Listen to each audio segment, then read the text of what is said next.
Puji Tuhan ya, kita bisa berada di tempat ini karena kemurahan Tuhan. Dan kalau saudara sudah senyum, sama kanan kiri boleh semuanya lihat ke sini ya, dan senyum sama saya. Karena saya juga senang ada bersama-sama dengan saudara kita memuji dan menyembah Tuhan. Dan hari ini saudara, ada hal yang fundamental yang Allah mau untuk kita menangkap dan mengerti ini. Boleh semua angkat telunjuk tangan kanan? Ya. Nah, sekarang taruh persis di dada kita. Bilang begini, hari ini Tuhan mau berurusan dengan hati saya. 2, 3. Nah, sekarang telunjuk yang sama, saudara tunjuk dada sebelah saudara, hari ini Tuhan mau berurusan dengan hati kamu. Yes, kenapa? Karena kita semua hidup di dalam komunitas, kita nggak bisa sendirian, betul saudara? Ya, dan di dalam komunitas itulah adalah wadah untuk kita belajar saling mengasihi, saling melayani, saling memberi. Nah, saudara tahu ketika kita saling melayani, ketika kita memberi, ketika kita berbagi, sebetulnya saudara, kita sedang mengenali hati kita sendiri. Apakah kita lakukan dengan tulus atau dengan bulus? Ya, coba tanya sebelah, kamu lakukan dengan tulus atau bulus? Tanya. Ya. Saudara, kenapa ini penting? Karena ketika anak-anak Tuhan ngumpul, orang percaya itu sama-sama saudara.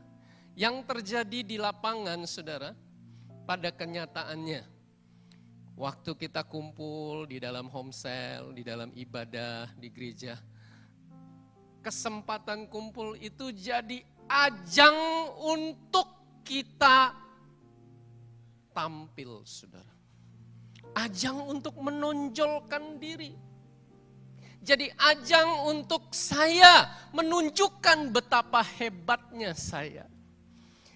Ajang untuk menunjukkan bahwa saya lebih daripada yang lain. Saya lebih unggul, saya lebih hebat. Nah, inilah yang Yesus sorot saudara. Dan itu sebabnya hari ini kita mau mengerti apa maksud Yesus.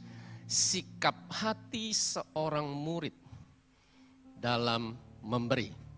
Nah, dengarkan baik-baik murid-murid Yesus. Apa yang Yesus ajarkan. Di Matius 6 ayat 1 sampai 4, boleh saya undang kita semua bangkit berdiri. Kita menghormati firman Allah.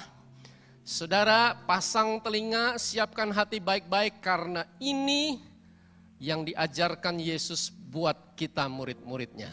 Saya ajak kita baca dari ayat 1 sampai ayat 4, saya akan baca ayat 1 lalu ayat 2. Ya, Bapak Ibu Saudara akan baca, kita bergantian. Ayat 4 kita akan baca bersama-sama. Saya mulai ayat yang pertama. Ingatlah, jangan kamu melakukan kewajiban agamamu di hadapan orang, supaya dilihat mereka. Karena jika demikian, kamu tidak beroleh upah dari Bapamu yang di sorga.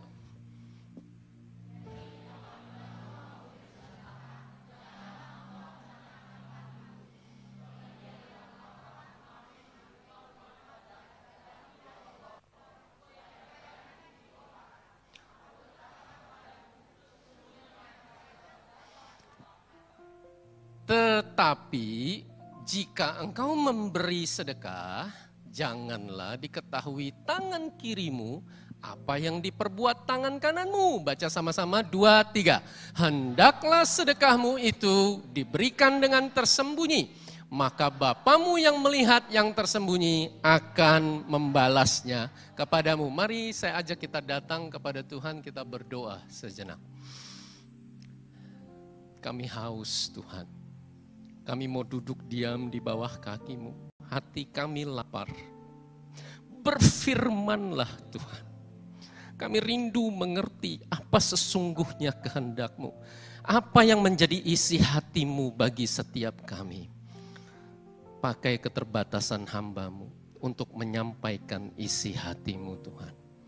Kami izinkan Roh Kudus yang bekerja, membukakan kebenaran-Mu bagi setiap kami di dalam nama Yesus. Amin. Silakan duduk, saudara. Bapak, Ibu, Saudara, saya ajak untuk kita bisa melihat overview, ya, gambaran secara keseluruhan saat Yesus mengajarkan ini. Yesus sedang mengajarkan praktek mengasihi Tuhan dan mengasihi sesama di Matius pasal 6 ayat 1 sampai 18. Nah, praktek mengasihi Tuhan dan sesama ini, saudara, itu digambarkan Yesus oleh 3 tindakan: memberi, berdoa, dan berpuasa. Nah, saudara, kenapa 3 tindakan ini? Karena 3 tindakan inilah yang menjadi tradisi orang Yahudi pada saat itu untuk mempraktekkan perintah Allah. Yang terutama, kasihilah Tuhan Allahmu dan kasihilah sesamamu seperti dirimu sendiri. Nah, jadi saudara, waktu Yesus bicara tentang memberi, kata memberi di sini bukan hanya memberi materi, uang. Yang dimaksud memberi di sini adalah simbol dari praktek mengasihi sesama. Jadi bukan cuma memberi uang, tapi juga memberi waktu, memberi tenaga, memberi pengorbanan kita, memberi pikiran kita, termasuk kita melayani, kita berkontribusi kepada sesama, termasuk dalam pelayanan-pelayanan yang ada di Bait Allah, di gereja, saudara. Semua bentuk pelayanan ini adalah yang dimaksud praktek mengasihi sesama. Nah, saudara, lalu di rangkaian ayat berikutnya, ayat 5-8, yang dimaksud berdoa itu bukan cuma doa, tapi juga semua bentuk ibadah, saudara. Kita menyembah Tuhan, saudara, semua yang verbal ketika kita praktek mengasihi Allah. Dan waktu Yesus bicara tentang puasa, itu bukan cuma dalam konteks puasa, tetapi juga bicara dalam konteks sabat, saudara, kita yang berurusan dengan diri sendiri, karena disitulah kita sedang mengasihi diri sendiri di dalam konteks perintah Allah. Nah, hari ini kita akan bahas tentang yang Yesus maksud memberi dalam praktek mengasihi sesama. Dan Yesus langsung to the point, saudara. Yesus tusuk langsung pada jantung kemunafikan. Kenapa? Karena Yesus tahu bahwa ini terjadi di semua komunitas orang percaya. Yaitu apa? Saudara, waktu kita orang percaya kumpul, ada kecenderungan, saudara. Ada di mana orang-orang yang pengen menonjolkan diri. Jadi, saudara, ya, tindakan memberi, tindakan mengasihi, tindakan melayani menjadi ajang aktualisasi diri. Supaya dikenal orang, supaya orang tahu bahwa saya beribadah, bahwa saya berrohani, saya ini bermoral, saya ini lebih baik daripada yang lain. Wah, ini saudara, jangan-jangan saudara nggak ngerti. Di sini ada nggak kayak begitu, saudara? Saya berharap nggak ada.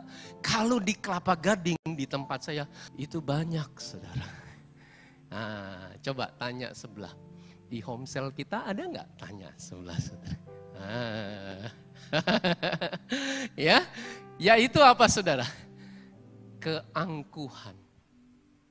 Ini semua terjadi karena ada kesombongan, karena ada kepentingan diri sendiri, karena ada, saudara, egosentris.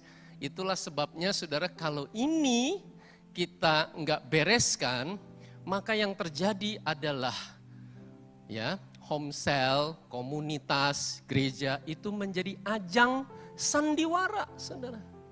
Jadi drama, jadi banyak drama yang terjadi, saudara. Nah, itulah sebabnya perhatikan baik-baik, saudara. Yesus ajarkan begini. Ingatlah. Take heed. Perhatikan baik-baik. Ini artinya apa, saudara? Yesus pesan wanti-wanti. Ini penting. Ini serius. Kasih tahu sebelah, ini serius. Kasih tahu. Yes. Ya, ini fundamental. Seserius apa? Seserius hidup atau mati. Nanti kita lihat. Kenapa? Karena kalau kita kompromi dalam hal ini, lalu kita memandang, itu biasa lah. Itu hal kecil, ya di mana-mana juga begitu. Ya akhirnya cuma jadi ajang untuk menonjolkan. Enggak, itu bukan hal kecil. Itu hal besar dan penting di mata Allah. Nah, makanya Yesus bilang, jangan kamu melakukan kewajiban agamamu. Yang dikatakan kewajiban agama ini bukan cuma memberi materi, uang, tapi juga waktu, tenaga, perhatian, kita melayani, kita besuk, kita kunjungi panti asuhan, kita ke pemberian sosial, pelayanan, segala bentuk pelayanan saudara, di mana kita berkontribusi kepada sesama. Nah, jangan kamu lakukan di hadapan orang supaya dilihat mereka. Perhatikan saudara, yang Yesus sorot, bukannya kamu nggak boleh pelayanan. Kamu melayani, tapi jangan dengan motif yang keliru. Perhatikan saudara, bahwa Yesus sangat concern terhadap sikap hati yang mendasari apa yang mendorong kita melayani. Karena kalau sikap hati kita salah, itu bukannya nggak jadi berkat saja, tapi itu jadi cacat, saudara. Dan itu negatif di mata Allah. Saudara, Yesus lanjutkan, kenapa negatif? Karena jika demikian, kamu tidak beroleh upah dari Bapamu yang di sorga. Sikap hati kamu salah. Allah melihat hati, bukan cuma sekedar tindakan. Dan Allah lebih mementingkan sikap hati kamu benar daripada sekedar tindakan kamu. Nah, saudara, itulah sebabnya penting sekali, saudara, untuk kita menangkap ini. Orang yang melayani belum tentu sikap hatinya benar. Tapi orang yang sikap hatinya benar, pasti melayani. Katakan sama-sama saya, orang yang bersikap hati benar pasti melayani. Orang yang melayani belum tentu bersikap hati benar. 2, 3. Yes. Nah, ini penting. Nah, sekarang pertanyaannya, apa sih sikap hati yang benar dalam melayani? Jadi yang seharusnya tuh yang benar itu gimana? Yesus ajarin saudara. Ya, bahwa kita harus ngerti yang benar. Jika memang kamu mengerti di Matius 12 ayat 7a, maksud firman ini, yang ku kehendaki ialah belas kasihan, mercy. Dan bukan sekedar tindakan persembahan, bukan sekedar tindakan pelayanan, bukan sekedar tindakan yang dilihat orang, tetapi saudara, mercy. Apa itu mercy? Mercy itu gini saudara, saya mengalami, saya menikmati, saya dipuaskan, saya dipenuhi oleh kelimpahan kasih Tuhan. Anugerah, rahmat, pengampunan. Saya mengalami Kristus di dalam hidup saya. Dan itulah sebabnya anugerah kasih karunia Allah berlimpah-limpah dalam hati saya. Dan saya nggak tahan. Saya nggak bisa diam. Saya pengennya bagikan kemurahan Allah itu, kasih Allah itu kepada orang-orang yang ada di sekeliling saya. Itulah pelayanan yang sejati. Orang yang ngalaminya begini saudara, pelayanan itu nggak pernah jadi beban, nggak pernah. Kenapa? Karena dia memandang pelayanan itu apa? Saudara dengar, yang benar itu pelayanan itu anugerah. Saya diberi kesempatan untuk melayani. Sekarang saya mau tanya saudara, emangnya Allah butuh untuk dilayani? Emangnya terus Allah mohon-mohon supaya dia dilayani, terus kita bisa melayani, wah Allah beruntung nih, saya melayani Tuhan. Coba kalau saya nggak layani, nggak beres tuh. Nah saudara, lalu kita merasa bahwa kita begitu penting, begitu signifikan gitu. Dengar saudara, Allah bisa perintahkan batu untuk melayani. Allah bisa lakukan apa saja untuk melayani. Tetapi Allah rindu dan Allah senang untuk kita bisa bersekutu dengan Allah saat kita melayani. Amin. Nah, ini yang benar, saudara. Sehingga pelayanan itu, saudara, kita bertumbuh di dalam pelayanan. Kita mengenal diri kita di dalam pelayanan. Kita menjaga hati kita di dalam pelayanan. Ketika kita lihat ada kebutuhan. Ketika kita merasa ada kerinduan, ada kehausan untuk saya bisa berkontribusi membagikan apa yang sudah saya terima dari Allah. Itulah pelayanan sejati yang Yesus maksud. Jadi sumbernya pelayanan itu bukan dari saya. Tapi dari Allah, saudara. Itulah tindakan mengasihi sesama, saudara. Tapi pertanyaannya, apakah dalam lapangan kenyataannya selalu demikian? Oh, saudara. Pelayanan jadi ajang untuk unjuk gigi. Pelayanan jadi ajang untuk saya bisa tampil.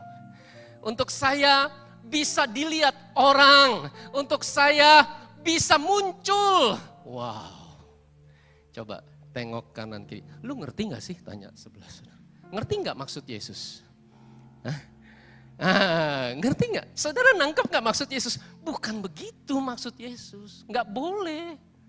Gak benar itu kalau pelayanan itu jadi ajang. Nah, tapi tindakan memberi itu, tindakan melayani itu harus lahir dari kasih Allah. Dan kita alirkan kasih Allah itu, dan karena kita taat perintah Allah. Itu yang benar. Nah, saudara, makanya Yesus ajarin begini. Jadi, apabila, nah kata apabila di sini dalam bahasa Indonesia, saudara. Di dalam bahasa aslinya itu tidak ada kata if, nggak ada kata jika. Yang ada adalah kata when. Jadi lebih tepatnya gini. Jadi ketika engkau memberi, kenapa? Kenapa ketika? Karena Yesus mengajarkan memberi, melayani, mengasihi sesama itu sepatutnya menjadi gaya hidup murid Kristus. Setiap orang percaya melayani, gaya hidupnya memberi, gaya hidupnya memberkati, berkontribusi bagi sesama. Bukan suatu pilihan, bukan jika saudara. Tetapi ketika kamu memberi, Yesus mau untuk kita jangan engkau mencanangkan hal itu. Apa itu mencanangkan, saudara? Di dalam bahasa aslinya dan di dalam bahasa Inggrisnya, saudara. Do not sound a trumpet. Kenapa Yesus ngomong begini, saudara? Karena pada masa itu, saudara, orang-orang Farisi dan ahli-ahli Taurat, mereka tuh kalau memberi, caranya begini, saudara. Mereka sudah kantongin sangkakala, trompet, saudara. Mereka datang ke bait Allah, mereka taruh uang di kotak persembahan, saudara. Setelah mereka taruh uang, mereka tiup trompet. Tadadadat, tadat! Ribuan orang di bait Allah nengok semua. Oh, dia lagi memberi. Wih, rohani sekali. Wow, hebat. Berkontribusi. Saudara dengar, Yesus bilang itu perbuatan jahat. Saudara tahu kenapa ini jahat, saudara? Perhatikan ya, saudara, ini penting. Saudara tahu enggak? Yesus itu punya maksud tuh begini. Kamu tahu enggak? kamu tuh bisa memberi, itu anugerah. Kamu kira kamu tuh memberi dari diri kamu sendiri sebagai sumber? Enggak. Kamu tuh memberi karena kamu sudah diberi. Dan tahu nggak kamu, nggak semua orang punya kesempatan memberi. Sekarang saudara ngerti waktu firman Tuhan ajarin, makanya kalau kamu memberi, sukacita. Kenapa? Karena penjahat di sebelah Yesus masuk sorga nggak? Masuk sorga. Selamat nggak? Selamat saudara. Ketika dia bilang, Yesus ngomong hari ini juga kamu bersama-sama dengan aku di Firdaus. Tapi penjahat di sebelah Yesus nggak punya kesempatan memberi, saudara. Nggak punya. Karena setelah dia selamat, dia mati, saudara. Nggak semua orang beroleh kasih karunia untuk bisa berkontribusi, saudara. Makanya kamu bisa memberi sukacita. Amin. Karena kamu diberi kesempatan. Dan kamu itu bisa memberi datangnya dari siapa? Yang kamu beri itu dari siapa? Dari aku, kata Allah. Semuanya datang dari aku dan milik aku. Dan semuanya bagi kemuliaanku. Itulah sebabnya jangan kamu siarkan. Buat apa? Kamu siarkan, kamu umumkan, kamu kasih tahu orang. Kalau kamu tindakan kamu begitu, kamu tahu nggak? Kamu tuh lagi ambil untung buat dirimu sendiri. Kamu lagi mengambil kesempatan dalam kesempitan. Kamu merasa bahwa kamulah yang jadi sumber. Dan tahu nggak saudara itu artinya apa? Itu artinya kamu sedang melecehkan aku. Itulah pelecehan ibadah. Saudara.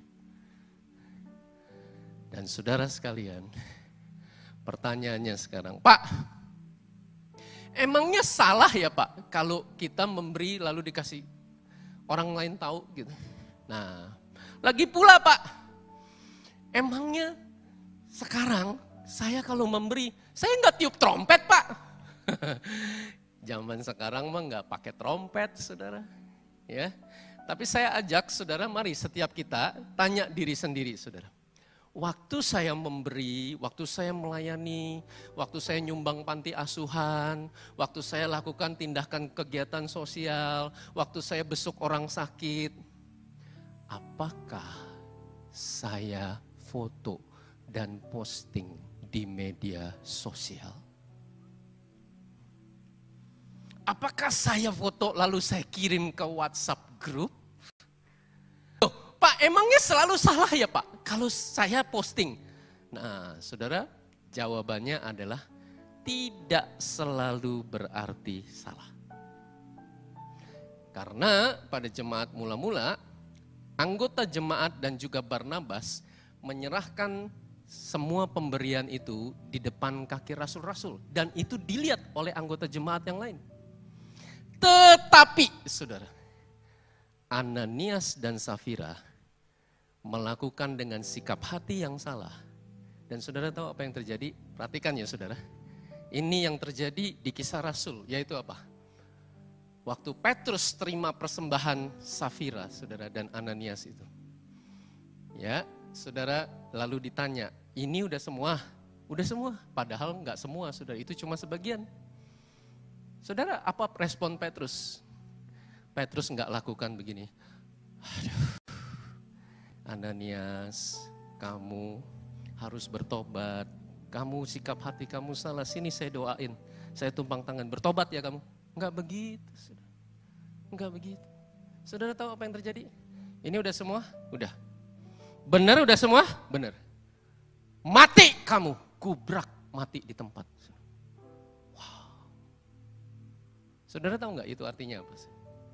Itu artinya ini adalah kejahatan tingkat tertinggi. Di dalam dunia militer, saudara, perintah tembak di tempat itu berlaku bagi kejahatan tingkat tinggi, saudara. Bandar narkoba, saudara. Mendingan dia mati, saudara. Kenapa? Mendingan 1 orang mati daripada 10.000 orang mati, saudara. Korban narkobanya dia. Teroris, tembak di tempat, saudara. Mendingan 1 orang dia mati daripada nanti dia bom ribuan orang mati. Nah, saudara ngerti maksudnya? Mendingan dia mati daripada nih spirit yang keliru ini, sesat ini transfer ke seluruh jemaat. Kemunafikan ini ntar nular sama yang lain. Dan ini serius di mata Allah. Nah, saudara sekalian, itulah sebabnya pertanyaannya bukan nggak boleh posting, saudara, di medsos. Pertanyaannya, kenapa kamu posting? Oh Pak, maksudnya begini, kan waktu kita sumbang panti asuhan itu, kita kasih tahu yang lain, apakah yang lain mau ikut nyumbang.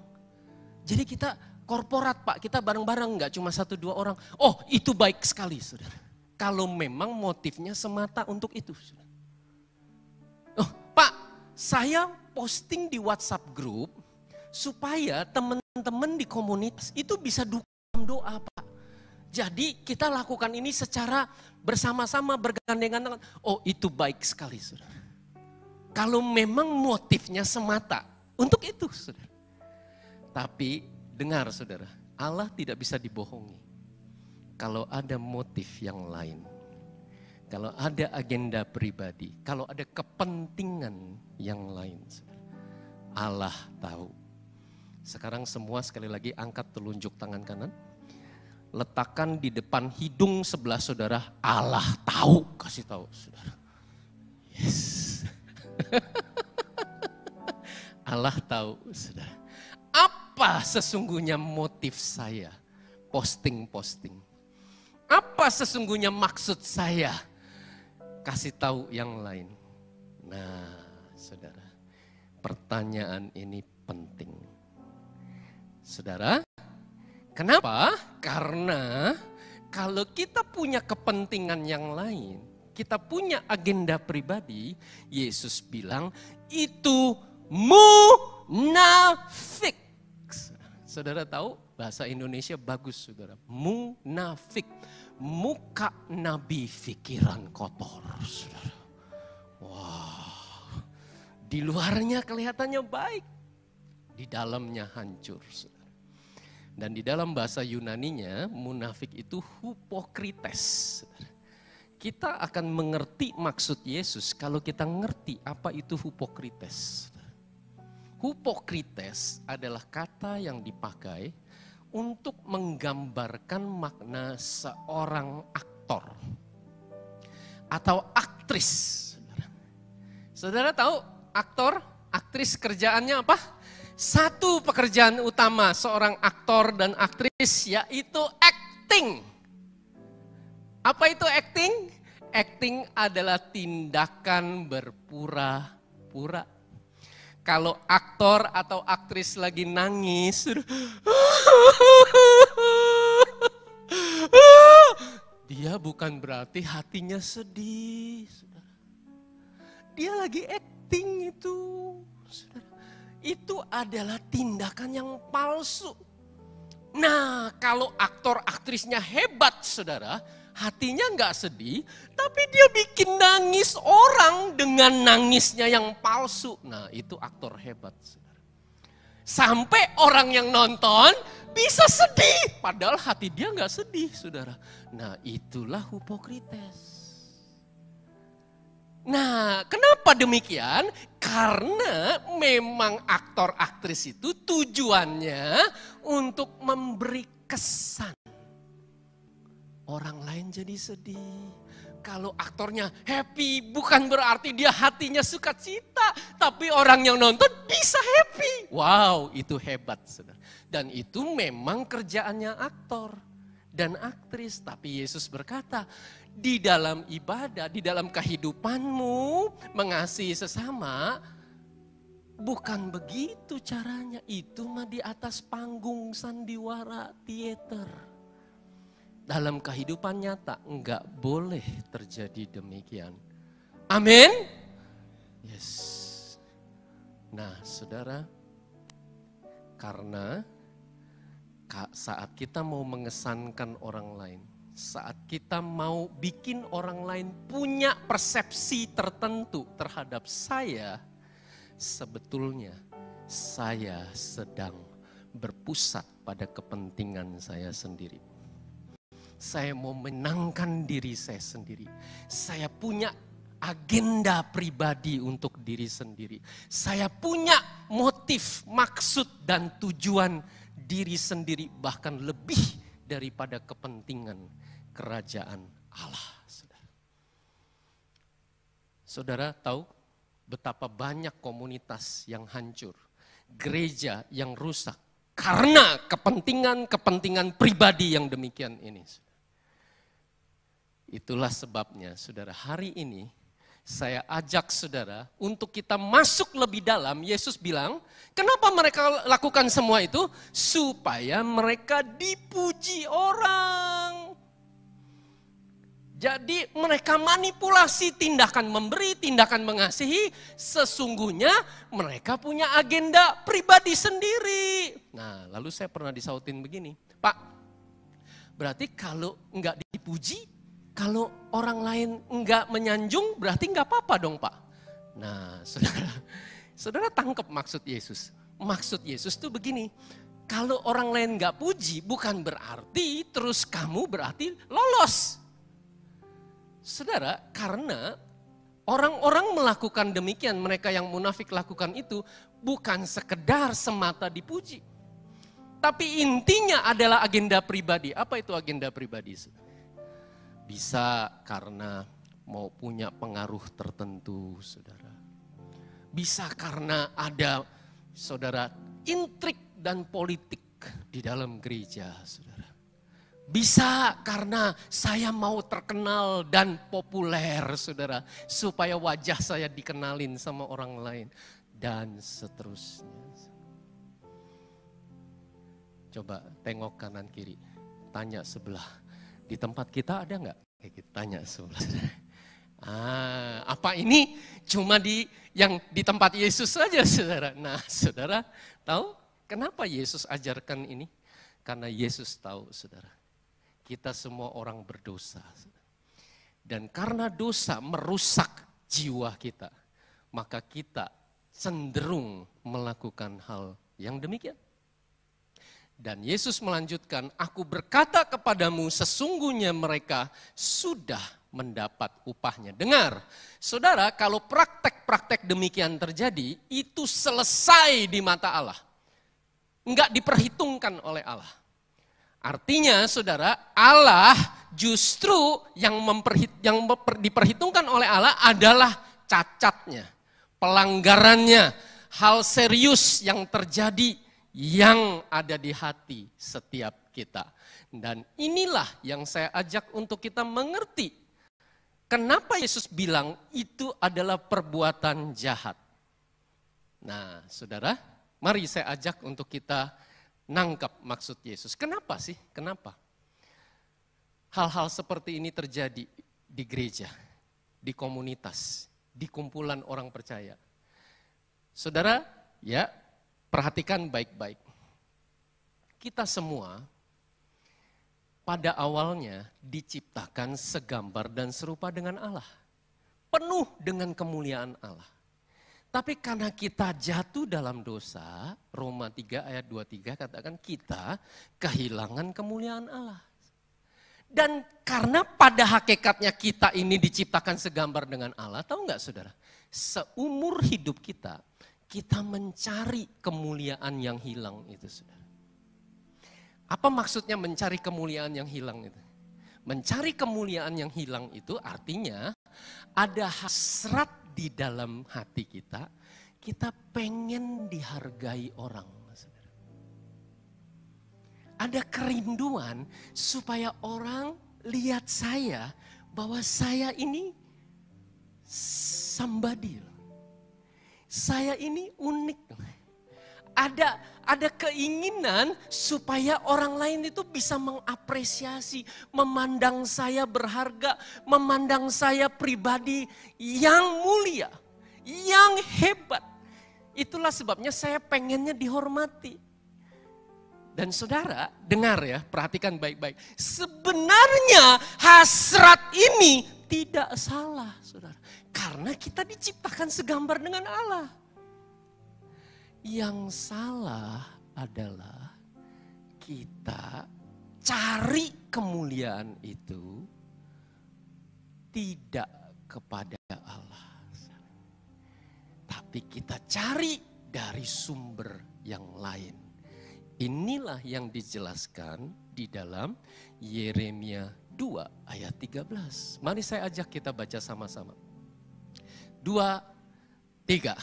Sebab 2 kali umatku berbuat jahat. Yang pertama, mereka meninggalkan aku sumber air yang hidup. Yang kedua, untuk menggali kolam bagi mereka sendiri, yakni kolam yang bocor yang tidak dapat menahan air. Ketika kita cari kemuliaan itu, tapi kita tidak kembali kepada Allah, kita akan cari dari orang lain dan dari diri sendiri. Inilah 2 sumber kolam yang bocor, saudara. Ini dijelaskan oleh Yesus di Matius 23. Orang-orang Farisi dan ahli Taurat, mereka cari pujian dari orang lain. Jumbainya panjang-panjang, jumbainya lebar. Wah, kalau bertindak orang saleh gitu, saudara. Ya, doa di persimpangan supaya dilihat orang, duduk di tempat terhormat, senyumnya aja diatur, saudara. Wah, jaim kalau bahasa zaman sekarang. Coba tengok kanan kiri, ngerti jaim? Tanya. Nah, kenapa? Supaya dilihatnya saleh, supaya dilihatnya bermoral, supaya dilihatnya rohani. Nah, itu sesungguhnya munafik, kamu cari penghargaan dari orang lain. Dan yang kedua, Yesus jelaskan di Lukas 18. Mencari pujian dari diri sendiri, yaitu apa? Banding-bandingin diri sendiri sama orang lain. Yang itu kurang gemuk, kurus banget. Yang ini kurang langsing, gendut banget. Yang itu kurang tinggi, pendek banget. Yang itu kutilang, kurus tinggi, langsing ketinggian. Ya, yang lain kurang ajar, yang itu kurang ini, yang itu kurang itu. Dia sendiri kurang asem, saudara. Wah.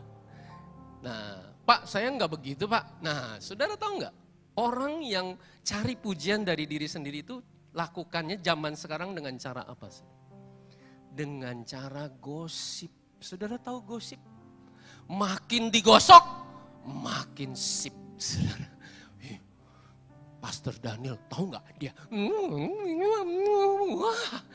Ya, saudara tahu bicara keburukan orang lain, sebenarnya yang terjadi proses mentalnya itu apa, saudara? Saya ini nggak seburuk dia loh. Ternyata gini-gini, saya itu lebih baik daripada dia. Itulah jahatnya gosip, saudara. Cari pujian dari diri sendiri. Yesus jelaskan itu orang Farisi waktu berdoa di bait Allah. Oh Tuhan, aku bersyukur aku bukan perampok, aku bukan bezina, aku tidak seperti yang ini, aku enggak seperti pemungut cukai ini dan seterusnya. Saudara sekalian, hal yang seperti ini Yesus jelaskan di pasal berikutnya.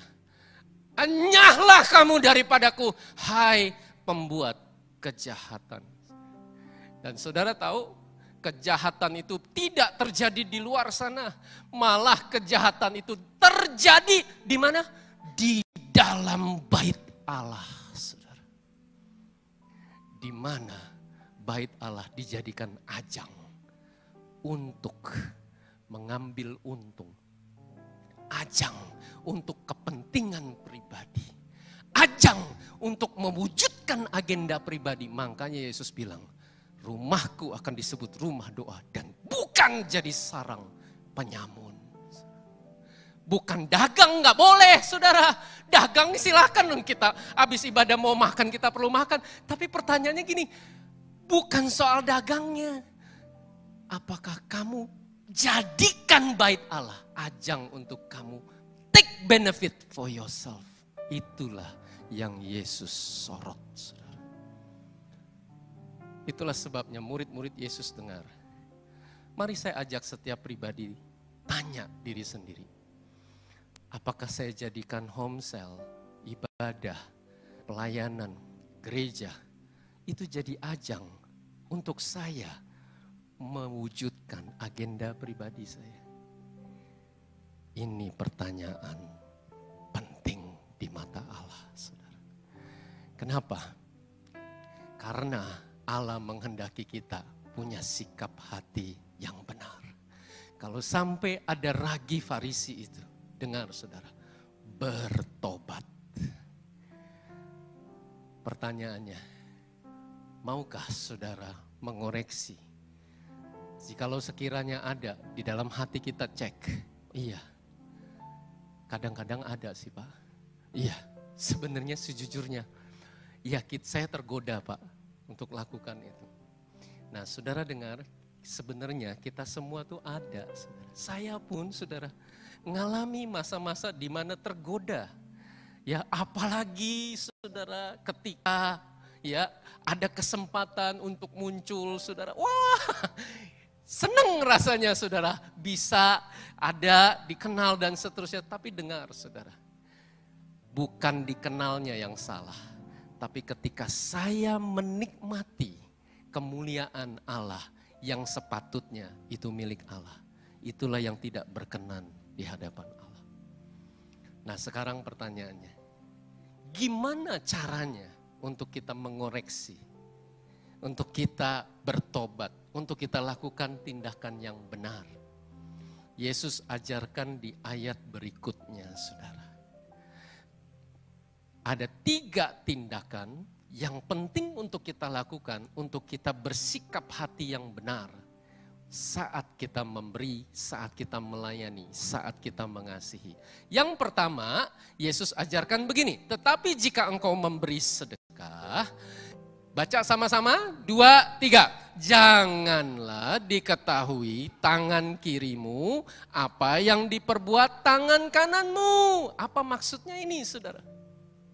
Ini maksudnya adalah Yesus ajarkan untuk kita berespon benar. Kenapa? Karena waktu tangan kita memberi, tangan kanan kita melayani, tangan kanan kita praktek tindakan mengasihi, tangan kiri juga ada dalam kendali kita. Nah kita harus memilih respon yang benar. Apa maksudnya? Kita harus menolak menikmati pujian. Perhatikan saudara, ini beda dengan menolak pujian. Jadi maksudnya bukan begini.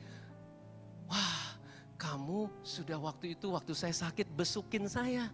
Waktu Tuhan jamah saya lu. Dan saya tuh sukacita banget, terima kasih ya. Oh enggak, saya enggak begitu kok. Enggak begitu. Jadi pujian itu bukan untuk ditolak.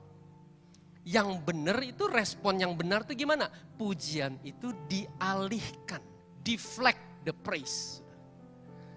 Kalau saya punya sinar laser, saya sorot ke Pak Daniel, saya lagi memuji Pak Daniel. Pak Daniel mesti punya cermin. Lasernya itu dibelokkan kepada Allah, saudara. Jadi pujian itu dibelokkan kepada Allah. Oh, itu karena kemurahan Tuhan. Karena Tuhan yang menggerakkan saya dan Tuhan yang pakai saya. Jadi pujian itu bukan untuk ditolak, tapi kita harus tolak saat kita tergoda untuk menikmati pujian itu, saudara. Wow. Jadi katakan sama-sama saya, pujian bukan untuk ditolak. 2, 3. Tetapi dialihkan, dibelokkan bagi kemuliaan Allah. Yes, itulah berespon benar. Yes, mau tepuk tangan semuanya buat Tuhan. Yes. Nah, saudara, inilah yang dilakukan oleh Paulus dan Barnabas di Kisah Rasul pasal 14. Nah ini singkatnya begini saudara. Waktu Paulus dan Barnabas melayani di satu kota namanya Listra. Mereka ketemu seorang yang lumpuh kakinya dari lahir, saudara. Nggak bisa jalan. Dan saat itu juga Paulus berkata, berdirilah tegak di atas kakimu. Dan orang lumpuh itu ngalami mujizat, berjalan saudara. Dan saudara tahu apa yang terjadi? Itu semua terjadi di mata semua orang. Dan semua orang datang kepada Paulus dan Barnabas, manggil Paulus dewa. Hermes. Manggil Barnabas dewa Zeus, disembah. Sampai saudara mereka bawa persembahan, ditaruh, dipersembahkan, mereka dipuja-puja, disembah saudara sama semua orang itu. Nah saudara dengar, apa yang menjadi respon Paulus dan Barnabas ini penting saudara. Ini yang Yesus maksud, berespon benar. Baca sama-sama saya, apa respon Paulus dan Barnabas? 2, 3. Hai kamu sekalian, mengapa kamu berbuat demikian? Kami ini adalah manusia biasa, sama seperti kamu. Kami ada di sini untuk memberitakan Injil kepada kamu, supaya kamu meninggalkan perbuatan sia-sia ini dan berbalik kepada Allah yang hidup, yang telah menjadikan langit dan bumi, laut dan segala isinya. Nah ini penting saudara. Jadi saudara, dipuji salah enggak? Dipuji enggak salah saudara. Lah, kalau memang dia diberkati, dia betul-betul ngalami kebaikan Tuhan dari apa yang kita lakukan saudara. Dia mau muji, kalau memang dia mau muji itu enggak salah. Yang salah adalah kalau kita berespon keliru terhadap pujian. Dan saudara tahu betapa pentingnya ini? Dengar ya saudara, seberapa pentingnya ini? Ini pentingnya menentukan hidup atau mati. Saudara. Karena di 2 pasal sebelumnya di Kisah Rasul 12, ini juga terjadi pada Raja Herodes. Raja Herodes pidatonya sedemikian memukau saudara. Hebat kata-katanya sampai orang-orang itu terkesima dan mereka bilang apa? Ini suara Allah. Wah hebat ini. Dan terus apa respon Herodes? Herodes tidak mengembalikan kemuliaan itu kepada Allah. Dia nikmati, dia ambil pujian itu buat dirinya sendiri. Dan tahu apa yang terjadi saudara? Saudara baca di Alkitab, saya tidak dramatisir. Saat itu juga dia ditampar oleh malaikat saudara. Dan mati. Di situ juga saudara. Dan gak berhenti sampai di situ, mayatnya dimakan cacing. Dan kalau kita baca dengan lebih teliti, diserahkan kepada setan. Wow, sampai segitunya, yes. Coba tengok kanan kiri, makanya ini penting, kasih tahu. Makanya ini penting ini. Jangan berkata, biasa, itu mah perkara kecil. Saudara mesti ngerti, yang kecil yang besar di mata Yesus. Buat Yesus ini penting, ini fundamental, ini serius. Yang kedua, Yesus lanjutkan. Kalau yang pertama, ini 3B saudara. B yang pertama katakan sama-sama saya, berespon benar. Nah yang kedua, Yesus lanjutkan di ayat berikutnya, hendaklah sedekahmu itu diberikan dengan tersembunyi. Nah ini katakan sama-sama saya yang kedua, beri dengan tersembunyi. 2, 3. Yes, inilah yang disebut silent giving. Secret giving. Kalau memberi, nggak usah orang lain tahu. Biar ini menjadi rahasia iman. Kalau memberi, saudara, saya berdisiplin dan saya jadikan ini gaya hidup saya. Untuk saya melatih sikap hati saya sebagai hamba. Pak, kalau sampai orang lain tahu nggak sengaja, ya nggak apa-apa, itu nggak bisa dicegah, saudara. Tapi maksudnya gini, saya nggak mau sengaja kasih tahu orang. Kenapa? Karena Alkitab perintahkan kita, jagalah hatimu dengan segala kewaspadaan. Salah satu tindakan utama menjaga hati adalah silent giving. Nggak usah ngomong-ngomong, saudara. Biar tersembunyi dan Bapa yang melihat yang tersembunyi yang akan membalas. Itu diperhitungkan oleh Bapa. Nah, ada satu orang yang bertanya kepada saya begini, Pak Elsit, padahal ya, ini Matius 6 ya. Satu pasal sebelumnya, Yesus ajarinnya, demikianlah hendaknya terangmu bercahaya di Matius 5 ayat 16. Supaya mereka melihat perbuatanmu yang baik. Dan memuliakan Bapa yang di sorga. Tapi kok Yesus di pasal 6 ajarinnya doa tersembunyi, memberi tersembunyi, puasa tersembunyi. Ini gimana ya Pak? Kok bertentangan ya Pak? Nah saudara, ini pentingnya untuk kita belajar firman Tuhan. Bilang sama kanan kiri, makanya baca jangan cuma satu ayat, kasih tahu sebelah saudara. Ya, jangan cuma ayat 16 yang dibaca saudara. Kita mesti lihat konteksnya. Waktu Yesus bilang, demikianlah hendaknya terangmu bercahaya di ayat 16. Itu di dalam konteks perintah-perintah Yesus sebelumnya dari ayat 3 sampai ayat 15. Nah jadi singkatnya begini saudara. Yesus ajarin, kamu ya murid-murid dengar. Kita mesti bangun sikap hati yang benar, ada 8 kualitas sikap hati. Miskin di hadapan Allah, berduka cita, terus sampai kalau kamu dianiaya, kamu sukacita. Nah jadi maksudnya gini saudara. Ya, kalau kamu punya sikap hati yang benar, saat kamu praktek mengasihi, lalu kamu dicela, kamu dimaki, kamu dianiaya, kamu difitnah. Lalu Yesus lanjutin, dengar, kamu itu garam, kamu itu terang, jangan takut, kamu mesti sukacita walaupun dianiaya, karena kamu berdiri di atas kebenaran.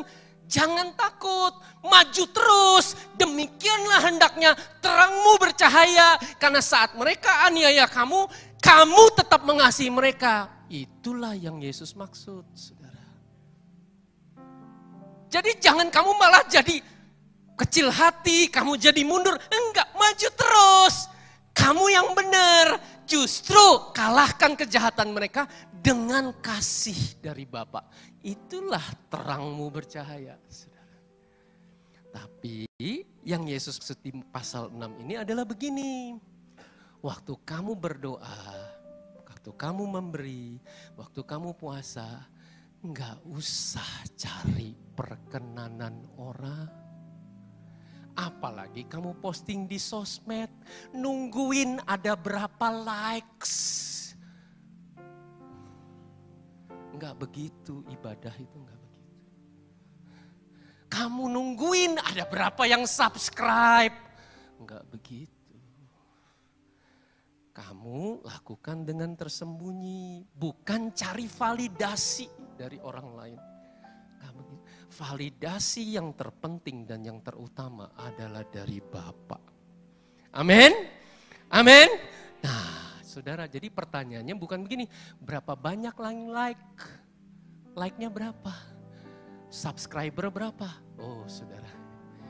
Pertanyaan utama, apakah Bapak like sama kamu? Tanya sebelah saudara, Bapak like sama kamu enggak?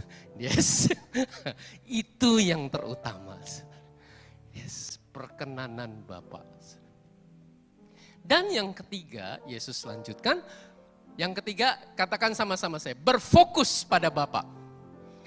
Karena Yesus bilang, maka Bapamu yang melihat yang tersembunyi akan membalasnya kepadamu. Inilah sikap hati yang menaruh harap pada Bapa. Yang mengarahkan pandangan hanya kepada Bapa. Yang cari kepuasan, cari like dari Bapa. Dan itulah sikap hati yang benar, saudara. Yang tidak cari validasi dari orang lain. Nah, saudara, tahu nggak saudara, kalau ini kita nggak miliki, cepat atau lambat, kita akan pahit, saudara. Saudara tahu berapa banyak pelayan Tuhan, berapa banyak anak-anak Tuhan, murid-murid Yesus, yang sudah tidak lagi melayani, Bahkan bukan cuma tidak melayani, tapi juga sudah pindah gereja. Kalau pindah gereja sih mungkin masih. Yang penting sama-sama nyembah Yesus. Bahkan jadi murtad, saudara. Kenapa? Karena pahit. Kenapa pahit? Karena polanya sama, saudara. Karena saya sudah berkorban, saya sudah lakukan ini dan itu, tapi kok saya nggak dihargai ya. Pastor Daniel kan lihat betapa pengorbanan saya. Senyum kek, salamin kek, waktu lewat saya nggak dianggap. Saudara, apakah itu terjadi di sini? Kan kamu tahu betapa saya sudah berkorban. Kenapa kamu nggak lakukan apa-apa? Terus saya nggak dianggap begitu? Loh, saudara, jadi sebenarnya kita tuh lagi melayani siapa? Saudara, satu kali saya beroleh kesempatan melayani seorang pemimpin. Dia sudah puluhan tahun melayani Tuhan, saudara. Saudara tahu ini kejadian waktu itu di hari Natal, di periode pelayanan Natal. Dia sudah berkorban banyak dalam rangkaian acara Natal. Dari November sampai Desember. Dia salah satu ketua bidangnya ada 4, saudara. Nah, kabit 1, kabit 2, terus sampai kabit 4. Nah, kabit 4 ini kabit yang paling repot, saudara. Perlengkapan, panggung, saudara, sound system, multimedia, angkut-angkut ini itu, transportasi. Wah, paling seksi repot. Makanya kabitnya ada 2. Dan saudara tahu, dalam ibadah akhir tahun, saudara, itu di jemaat itu waktu itu masih pakai warta. Di warta halaman paling belakang ada ucapan terima kasih. Terima kasih kepada seluruh panitia atas suksesnya acara Natal. Semua nama disebut kecuali 1. Saudara, nama dia tidak tercetak. Kenapa? Karena yang cetak miss. Kabit 4 itu ada 2 nama. Cuma ada 1 namanya di situ. Saudara tahu? Ternyata waktu dia temukan kenyataan itu. Kecewanya dia. Bahkan sampai dia pahit, dia nggak bisa terima kenyataan itu. Dan tahu nggak dia ngomong sama saya apa? Pak Elsit. Tahu nggak? Tanya tuh semua panitia. Siapa yang begadang bermalam-malam? Siapa yang paling capek? Siapa yang pulangnya paling akhir? Siapa yang datangnya paling pagi? Siapa? Saya banting tulang, banting harga, banting pintu. Semua saya banting, Pak. Tapi kenapa? Waktu ucapan terima kasih nama saya nggak ada di situ. Wow. Saudara, saya tidak sedang berkata berarti yang ngecetak itu benar ya.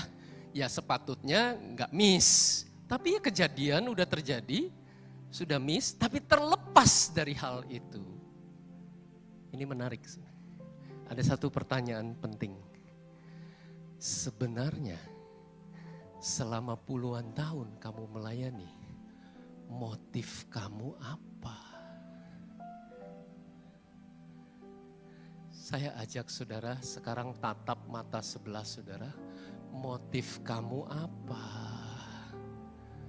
Yes. Inilah yang Yesus maksud, saudara. Yes. Itulah sebab saudara, murid-murid Yesus, mari semua kita menangkap isi hati Yesus, saudara. Bahwa Yesus menghendaki untuk kita menguji hati kita. Untuk kita mengevaluasi hati kita. Mari saya ajak kita datang kepada Tuhan. Berapa banyak saudara engkau yang dengar firman Tuhan siang hari ini. Engkau berkata kepada Tuhan, Tuhan saya orangnya Tuhan. Tuhan saya selama ini salah. Tuhan ada motif yang lain. Saya tidak murni Tuhan. Ada unsur yang lain yang ada di dalam hati saya. Ada kepentingan yang lain. Saya tergoda Tuhan. Berapa banyak saudara engkau yang mau jujur di hadapan Allah. Karena Allah yang mengenal hati setiap kita. Saudara engkau yang mau akui di hadapan Allah. Mari bersama-sama dengan saya. Taruh tanganmu di dadamu. Mari datang menghampiri menghampiri tahta kasih karunia Allah. Dan berapa banyak engkau yang mau mengaku di hadapan Allah. Tidak perlu keras-keras, tidak perlu didengar oleh sebelahmu. Tapi Bapak saat ini sedang berada di hadapan saudara dan saya. Dan Bapak rindu berurusan secara pribadi dengan saudara. Ya, akui itu di hadapan Bapak. Karena Bapak yang mengenal hati setiap kita. Hanya Engkau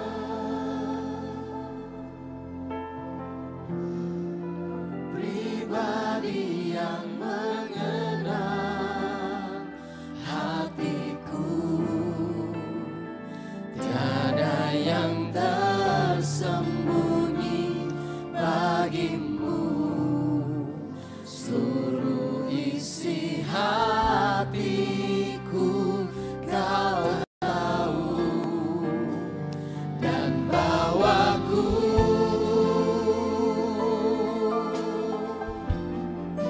untuk lebih dekat lagi padamu, tinggal dalam indahnya dekapan. Bapa yang mengenal hati kita. Bapa mau untuk setiap kita jujur di hadapan-Nya. Yes. Hanya Engkau. Pribadi yang mengenal hatiku. Tiada yang tersembunyi bagimu. Seluruh isi hatiku Kau tahu, dan bawaku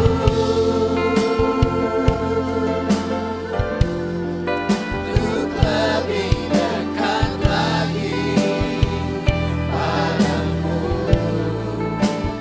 tinggal dalam indahnya dekapan kasih-Mu. Yes. Berapa banyak saudara engkau yang mau mengakui Bapak sangat menghargai pengakuan jujur dari hati. Karena Bapak melihat hati. Bapak tidak bisa dibohongi. Karena Bapak Maha Tahu. Dan Bapak sangat menghargai pertobatan kita. Bapak sangat menghargai ketelanjangan kita di hadapan Bapak. Itulah sebabnya hari ini, berapa banyak saudara engkau yang mau mengevaluasi, engkau yang mau mengkoreksi. Karena ini adalah hal yang prinsip, saudara. Ini tidak bisa di-skip. Ini tidak bisa dilompati, saudara. Cepat atau lambat, kalau ada motif pribadi, kalau ada sikap hati yang keliru, kalau ada kepentingan yang lain, engkau akan berhadapan dengan hal ini. Dan kalau saat itu hatimu tidak siap, maka iblis yang akan mengambil untung untuk menaburkan kepahitan, menaburkan kehambaran, menaburkan hal-hal yang jahat. Dan itulah saat ini, saudara, mari kita datang menghampiri tahta kasih karunia Allah. Dan berapa banyak engkau yang rindu berkata kepada Allah, Tuhan murnikan hatiku Tuhan. Tuhan sucikan hatiku, aku mau belajar untuk aku berespon dengan benar. Membelokkan kalau ada apresiasi, kalau ada pujian yang mengapresiasi apa yang aku lakukan. Tuhan, untuk aku belajar beri, melayani semua tindakanku dengan tersembunyi. Supaya aku belajar menjaga hatiku dengan segala kewaspadaan. Dan Tuhan, ajari aku untuk mataku hanya tertuju kepadamu ya Bapa. Melihat perkenananmu jauh lebih penting daripada perkenanan manusia. melihat bahwa sesungguhnya menyenangkan hatimu jauh lebih utama daripada menyenangkan manusia. Saudara, itulah sebabnya engkau yang mau berkata kepada Allah, Tuhan, aku mau belajar praktek jaga hatiku. Semua datangnya dari Engkau. Semua milik Engkau ya Allah. Dan semua bagi Engkau ya Allah. Engkau yang berkata demikian. Mari bangkit diri bersama-sama dengan saya. Mari angkat tanganmu, katakan, hanya Engkau. Yes.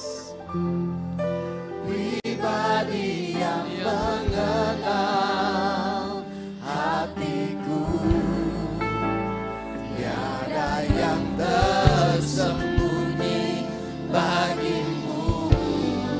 Seluruh isi hatiku kau tahu, dan bawaku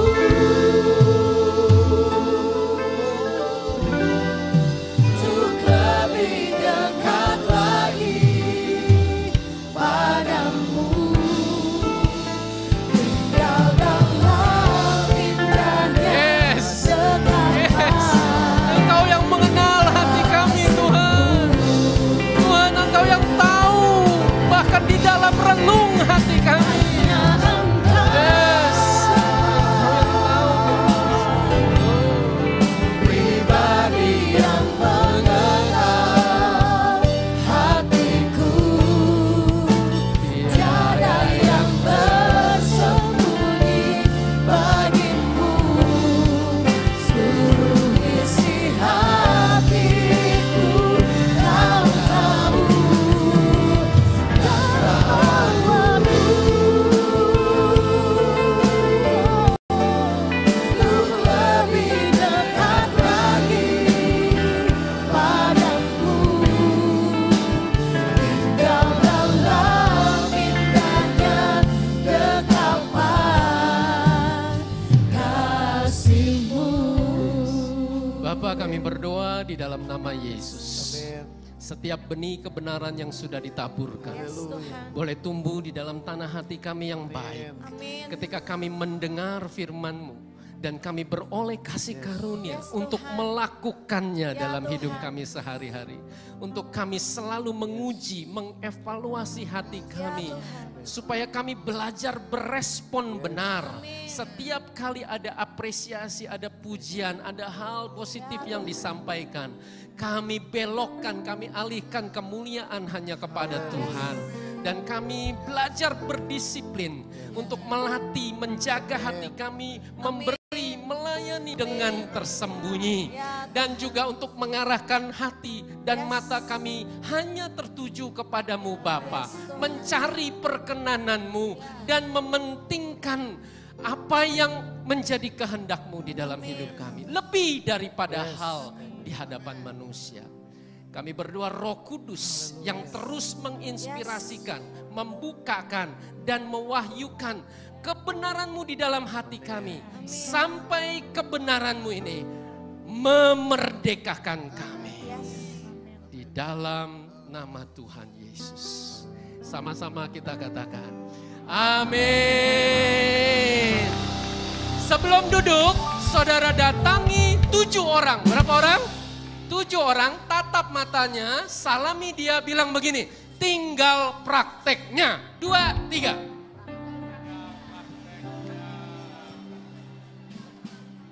Amin, thank you Pastor Elsie.